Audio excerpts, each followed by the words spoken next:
Bienvenue dans Méditons ensemble.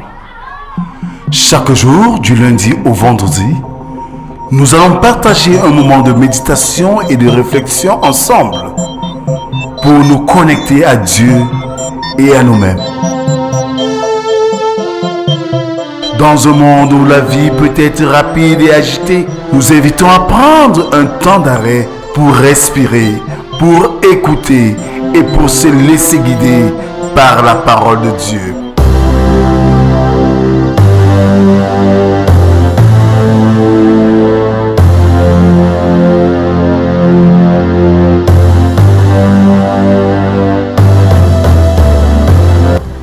Rejoignez-nous chaque jour pour une méditation guidée, basée sur les Écritures et destinée à vous aider à trouver la paix, la joie et la sérénité dans votre vie quotidienne. Alors, prenez une profonde inspiration, fermez les yeux et célébrons notre Dieu.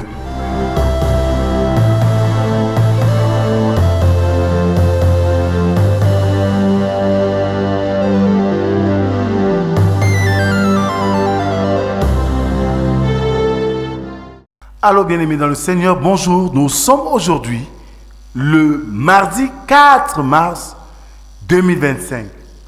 Un proverbe français dit ceci: qui se nourrit d'attente risque de mourir de faim.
Dans la joie, ton assistance me rassure. Dans mes égarements, tu me montres le droit chemin. Quand mes ennemis veulent ma perte, tu les éloignes de moi. Malgré les persécutions, tu ne m'abandonnes jamais, mon Dieu. Quel amour! Merci pour tout, tu me gardes si bien, tu me réconfortes, tu es ma lumière. Ah oui, Seigneur, tu es ma lumière et mon salut. Continuons notre adoration ce matin avec le psaume du jour, le numéro 73, dont nous ferons lecture des 5 premières strophes qui stipulent ceci. Oui, Dieu est bon pour Israël, pour ceux qui ont le cœur pur. Toutefois, mon pied allait fléchir, mes pas étaient sur le point de glisser, car je portais envie aux insensés en voyant le bonheur des méchants. Rien ne les tourmente jusqu'à leur mort, et leur corps est chargé d'embonpoint. Ils n'ont aucune part aux souffrances humaines, et ne sont point frappés comme le reste des hommes. Amen. Merci Seigneur, parce que ce matin, tu nous comptes parmi les vivants, et tu nous donnes le privilège de nous approcher de ton trône de grâce pour écouter ce que tu as à nous dire ce matin par ta parole. Viens Seigneur, Parle, nous t'écoutons. Amen. Luc chapitre 12, versets 35 à 48. Luc 12, 25 à 48. Là, il est écrit: que vos reins soient saintes et vos lampes allumées. Et vous, soyez semblables à des hommes qui attendent que leur maître revienne des noces, afin de lui ouvrir dès qu'il arrivera et frappera. Heureux ces serviteurs que le maître à son arrivée trouvera veillant.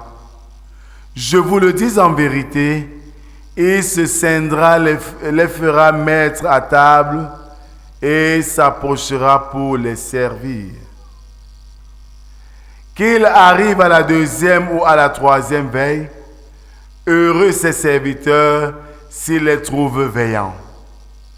Sachez-le bien, si le maître de la maison savait à quelle heure le voleur doit venir, il veillerait et ne laisserait pas percer sa maison.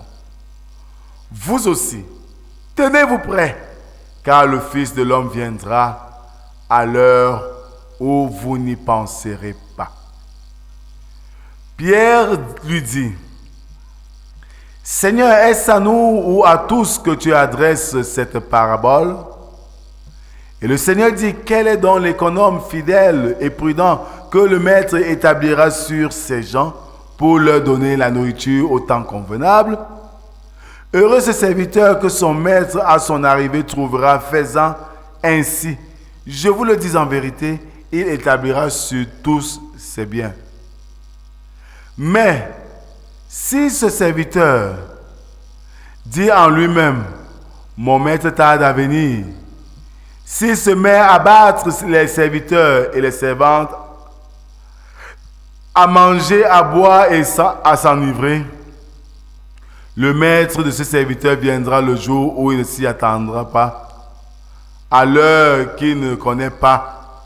Il le mettra en pièces et lui donnera sa part avec les infidèles.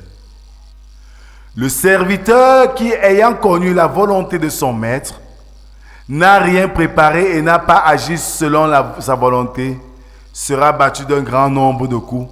Mais celui qui, ne l'ayant pas connu, a fait des choses dignes de châtiment, sera battu de peu de coups.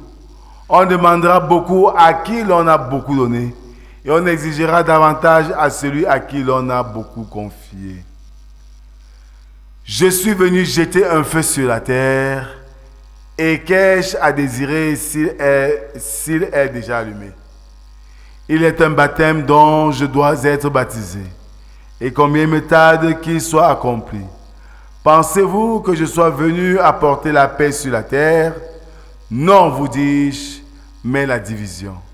Car désormais, 5 dans une maison seront divisés, 3 contre 2 et 2 contre 3. Le père contre le fils, contre le père, la mère contre la fille contre la mère, la belle-mère contre la belle-fille contre la belle-mère. Il dit encore aux foules: quand vous voyez un nuage se lever à l'Occident, vous dites aussi: la pluie vient, et il arrive ainsi. Amen.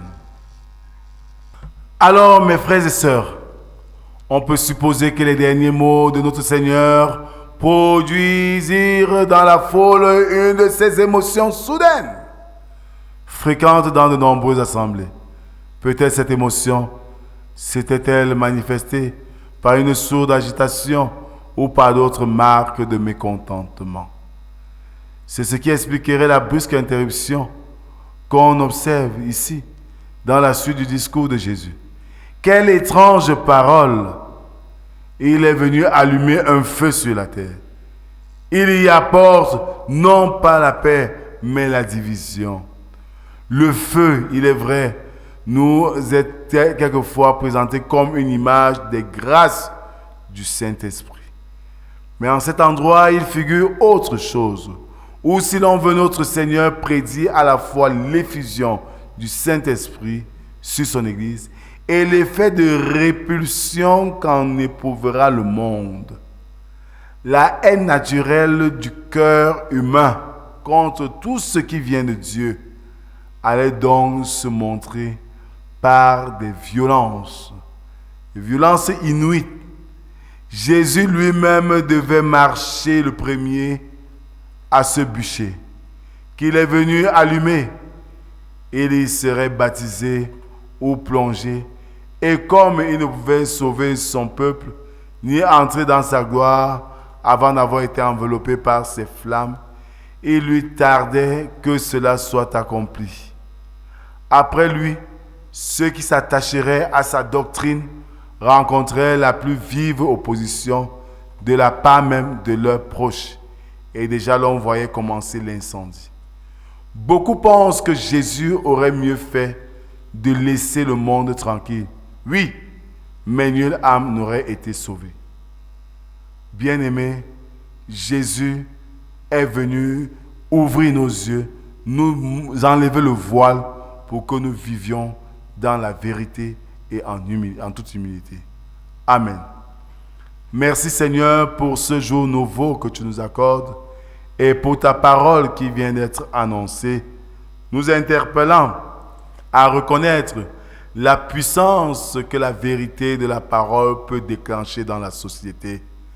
Donne-nous de ne pas être corrompus, mais Seigneur d'être des acteurs puissants de cette vérité. Bénis cette journée, la deuxième de la semaine, et donne-nous de continuer à contempler les merveilles de ta grandeur. C'est au nom de Jésus-Christ, ton Fils, que nous t'avons ainsi prié. Lui qui nous a appris à te dire: Notre Père qui es aux cieux, que ton nom soit sanctifié, que ton règne vienne, que ta volonté soit faite sur la terre comme au ciel. Donne-nous aujourd'hui notre pain de ce jour. Pardonne nos offenses, comme nous pardonnons aussi à ceux qui nous ont offensés. Ne nous soumets pas en tentation, mais délivre-nous du mal, car c'est à toi qu'appartiennent le règne, la puissance et la gloire pour les siècles des siècles. Amen. Christ est la véritable solution. En marchant avec les pas de Christ, certes nous serons attaqués, mais gardons confiance au Dieu de notre salut. Que la grâce, la paix et l'amour de Dieu soient et demeurent sur chacun d'entre nous, au nom du Père, du Fils et du Saint-Esprit, un seul Dieu éternellement béni. Amen. Bonne journée à tous. Tu es ma lumière, mon salut. Dans la tristesse, dans la joie, ton assistance me rassure. Dans mes égarements, tu me montres le droit chemin. Quand mes ennemis veulent ma perte, tu les éloignes de moi. Malgré les persécutions, tu ne m'abandonnes jamais, mon Dieu. Quel amour, Seigneur, merci pour tout. merci pour tout. Tu me gardes si bien.